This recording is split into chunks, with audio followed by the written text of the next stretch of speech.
I'm gonna be brutally honest with all of you. Aside from 3 other movies, maybe 4 or 5, we'll see, this is the one I was looking forward to the least. It's been nearly 11 years since I last saw this movie at the time of this video, and I had 0 plans to rewatch it. But it's an MCU film, so I have to watch it for the series. Well, hope you're ready. Vocal percussion on a whole nother level, coming from my mind. Thor is a movie about a Norse god in New Mexico, and it's somewhat funny, but also somewhat boring. Thor is a god who is about to ascend to the throne of Asgard until a frost giant attacks the base. Thor goes to Jotunheim and ends up killing a bunch of ice giants. Odin banishes Thor and removes his powers, making sure that only those who are worthy can wield Mjolnir, his hammer. Thor lands in New Mexico and is discovered by love interest, unfunny comic relief, and man. I know they have names, but I want it to be funny. Thor is confused but enjoys spending time on Earth and starts falling in love with Jane Foster. That's the love interest, are you happy now? He finds Mjolnir but can't lift it just yet. Meanwhile, Odin goes into a long rest after revealing to Loki that Loki was a frost giant, and the mischievous god takes control of Asgard.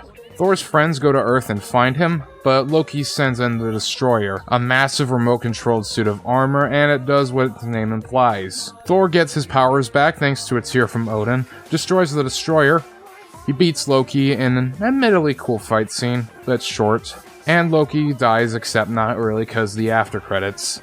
The story's fine, but it's rather uninteresting in comparison to the previous films and eventually the next films. There are very long scenes of characters talking, the human characters don't interest me at all, except Phil Coulson, of course, he's perfect, and at some point I just don't give a crap about what's going on. It can be pretty funny though.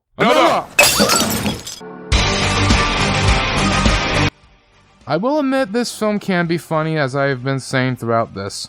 Thor breaking the mug and him getting sedated genuinely made me laugh hard. Also, Loki is a really good villain in comparison to Jeff Bridges' Ironmonger, pre-Shang-Chi Abomination, and Bird Guys. Loki just has an air of charisma, and I love the fact that he almost always wears his helmet. Thor? That's a main gripe. Sorry, I just wish Thor in the MCU had a helmet all the time. The fight scenes are pretty decent, and I like the Destroyer's design. That's about it, honestly.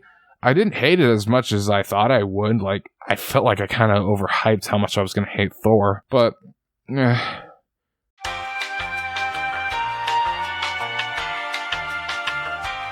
overall, I'd give this movie a 4 out of 10. Didn't hate it as much as I thought I would, but I'm not a fan still. Now, the next film, I'm gonna be happy, I think. Okay, hold on, wait a minute, all good, just a week ago. Group at my house, and we party every weekend. So, on the radio, that's my favorite song. Make me bounce around like I don't know, like I won't be here long.